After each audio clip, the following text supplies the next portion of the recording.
Salamlar, kanalımıza xoş gəlmisiniz. YouTube'da sizi salamlayıram, sizin sualınıza cavab verirəm. Hamiləlik zamanı şokolad kistası təhlükəlidirmi? Yox, bir mənalıq təhlükəli deyil. Birincisi, şokolad kistası nədir? Endometriozun bir təzahürüdür, yumurtalıqda bir 3 sm, 5 sm, lap 10 sm olsun. Bir köhnə qan yığılır, şokolada oxşuyur, köhnə ərimiş şokolada oxşuyur deyə adını belə qoymuşuq.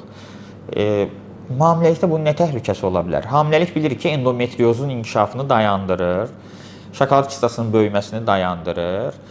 Tamam, bunun bəlkə çox da məsələyə dəxli yoxdur, amma o şokolad kistasının hamiləliyin gedişinə bir təsiri yoxdur. Vaxtından qabaq doğuş olsun, başqa bir problem olsun, belə bir təsiri yoxdur. Bunu niyə görə gülə-gülə istehzanla danışıram?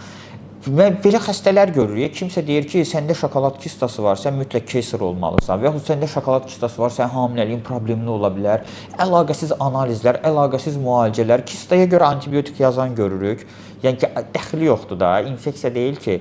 Ona görə yəni sizə bir mənalı bu diaqnoz qoyulubsa, şokolad kistası zaten ultrasəsdə görülür və sizdə hamiləlik baş veribsə, sizə deyilibsə ki, bu buna təhlükə yaradır, o sözü unudun, heç narahat olmayın. Şokolad kistasının hamiləliyin gedişində bir dəxli yoxdur. Hamiləliyin gedişinin də şokolad kistasına pis mənada dəxli yoxdur. Yaxşı mənada odur ki, o müddətdə və sonradan süd vermə dövründə kistanın böyüməsi dayanır. Yəni müsbət təsiri var. Ona görə də şokolad kistası hamilə qalmağa mane ola bilər.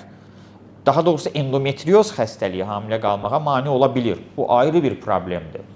Amma siz artıq hamilə qalmısınızsa, o şokolad kistasını da, endometriozu da unudun, geçsin, rahat hamiləliyinizi keçirin. Artıq sırf buna görə ediləcək analizlərdən və müalicələrdən qaçın. Çünki heç bunun bir analizinə və müalicəsinə ehtiyac yoxdur. Belə bir anlayış da yoxdur. Sizə rahat hamiləliyi arzulayıram. Kanalımıza abunə olduğunuza görə də təşəkkür edirəm. Sonraki sualları göndərin.